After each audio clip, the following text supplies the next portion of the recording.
The Dunwich Horror by H.P. Lovecraft. Narrated by Peter Coates.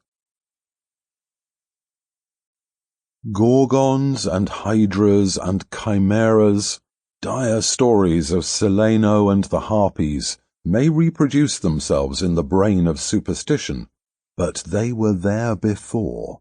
They are transcripts, types, the archetypes are in us and eternal. How else should the recital of that which we know in a waking sense be false come to affect us at all?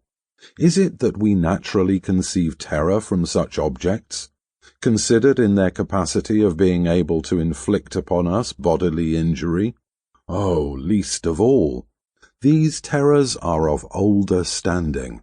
They date beyond body, or without the body they would have been the same. That the kind of fear here treated is purely spiritual, that it is strong in proportion as it is objectless on earth, that it predominates in the period of our sinless infancy, are difficulties the solution of which might afford some probable insight into our ante-mundane condition, and a peep at least into the shadowland of pre-existence. Charles Lamb, Witches and Other Night Fears. Chapter 1.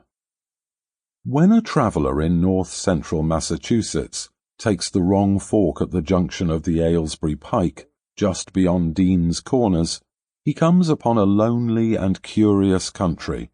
The ground gets higher, and the briar-bordered stone walls press closer and closer against the ruts of the dusty, curving road. The trees of the frequent forest belt seem too large, and the wild weeds, brambles, and grasses attain a luxuriance not often found in settled regions.